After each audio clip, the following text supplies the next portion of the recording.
So there's the angelic council, and then you say there's the higher self. Now, how does that work? Where is our higher self? Our higher self is our authentic essence. It's really Right. who we are. It's our divine being, what I consider our divine, what we are, eternal, our Okay. eternal being. Which That's we're how I always look at it. connected to. That's Which what we're, that's what yeah, we are. yeah. But now we're in some We're part of it, avatar version. right? That's Like, all we are. yeah. Yeah, we're part of, I believe we're part of the divine and the divine is part of us and we're eternal beings. And this is kind of, I agree with everybody that says this kind of earth school. You're kind of learning as you go along. But if you really learn to relax in it and go with the flow and welcome receiving, really great things happen. Yeah. Being open to receive is a huge thing. And we were just speaking earlier about how the power of the question, Oh, right? yeah. Or the power of the asking, like if you ask for help, it will come, or if you ask the right question, then the right answers will come.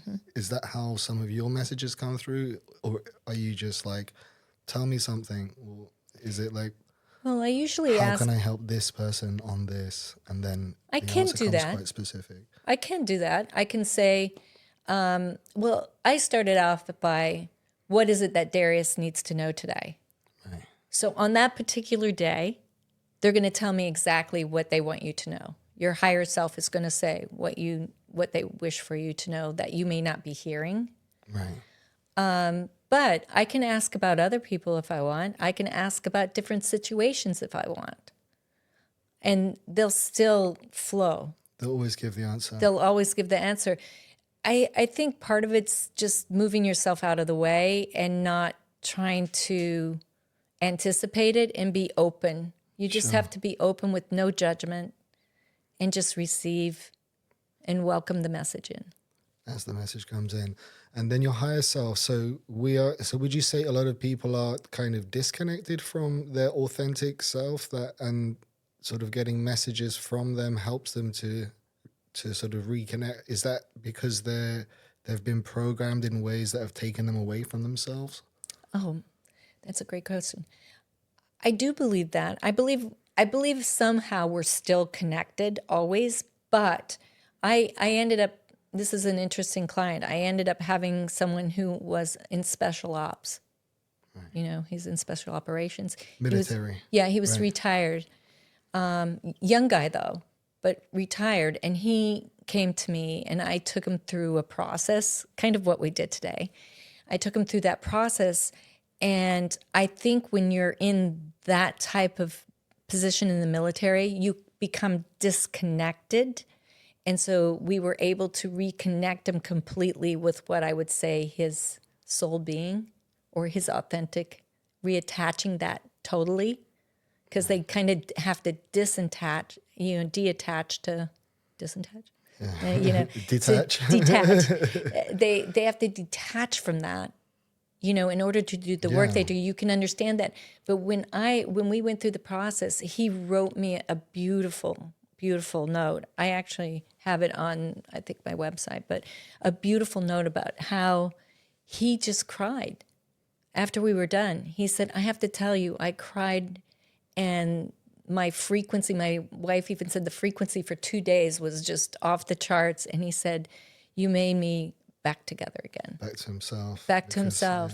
I'm sure a lot of people that are involved in the military or certain professions, must have to have that detachment. Even surgeons or Yeah. undertakers, whatever, people that deal with certain potentially emotionally traumatic events on a regular basis must have, as a form of self-preservation, try to detach themselves, and maybe that's not good from the soul perspective at times. Yeah, or yeah, maybe so.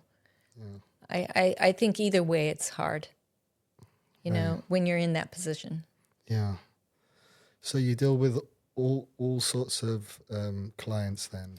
You deal with some corporates as well. Yes. You actually what like take on whole teams. I do small teams. I've done reprogram for success for larger groups, but I will help small teams with corporate emotional intelligence, understanding that they have to create this strategy by understanding each other's backgrounds, because we all come from different backgrounds. And the more that you can work with each other and understand each other. And so I go through a process of that. I give them what I call emotional resilience tools. We went through one today that the samurais used to do prior to going into battle, and it's only 90 seconds.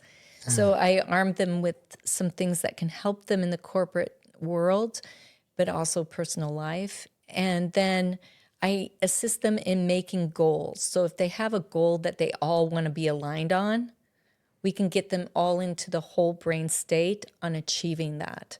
Right. And so I take them through a process of all of them aligning.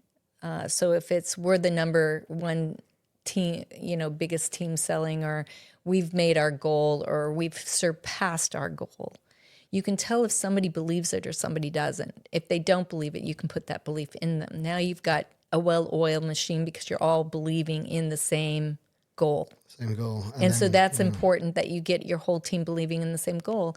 And I have a process of doing that with an energy psychology modality that even Dr. Bruce Lipton in the Biology of Belief talks about in the back of the book. really?